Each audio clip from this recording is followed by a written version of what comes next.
이 기침이 우리 몸에 들어온 해로운 물질들을 내보내는 방어적인 역할을 한다고 말씀해 주셨지만 그래도 아무래도 기침이 오래되면 불편한 점이 많잖아요. 이렇게 기침이 만성으로 진행되는 이유가 뭘까 궁금하고요.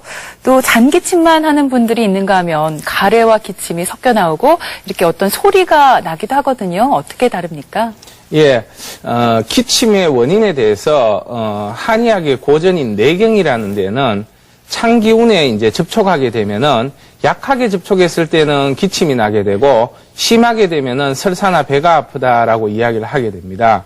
근데 이제 현대적으로 기침을 일으키는 크게 원인을 세 가지로 봤을 때는 후비루라는 거는 비염이나 축농증으로 인해서 콧물이 목 뒤로 넘어가면서 일어나는 현상들입니다. 이런 후비루와 천식 그리고 이제 위장에서 일어나는 역류성 식도염으로 일어나는 경우가 가장 많다라고 지금 알려지고 있습니다.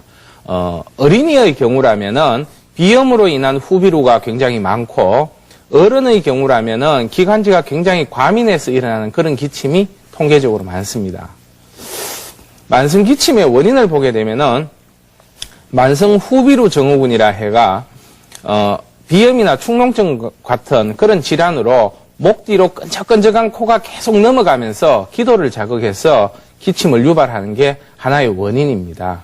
또 기침이형 천식은 기침이 계속 이어지면서 천식의 형태로 발전하게 되는데 주로 이제 이런 경우는 노약자들, 어린이나 노인들에게 많이 나타나고 기관지가 굉장히 예민해져서 일어나는 현상입니다.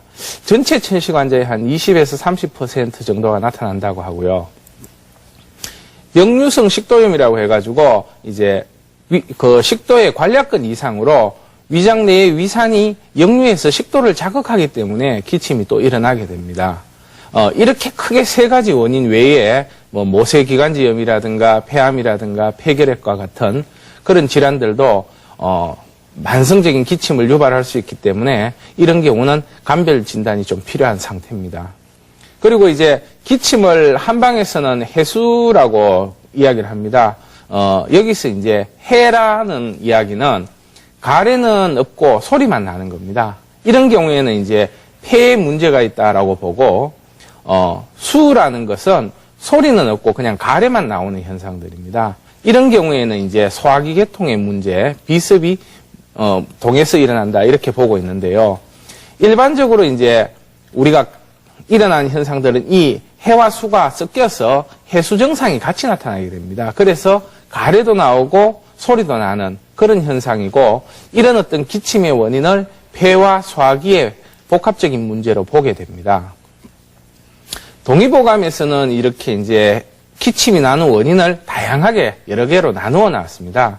그 특징을 보면은 이제 풍수라는 거는 바람에서 나는 기침인데 코가 이제 메고 목소리가 굉장히 걸걸하게 탁해지면서 입도 마르고 목이 간질간질하고 이렇게 기침 때문에 말을 하다가 말을 제대로 못 맺는 그런 어떤 반응들입니다. 그리고 한수라는 거는 찬바람을 오랫동안 맞게 되면은 기침이 나게 되는데 우리 감기 걸렸을 때 나는 기침을 생각하시면 됩니다. 주로 이제 열이 나고 땀도 안 나고 춥고 속에 열이 나고 그러면서 이제 찬바람 맞으면은 예민하게 기침이 더 나는 그런 현상들이 한수에 해당하게 됩니다.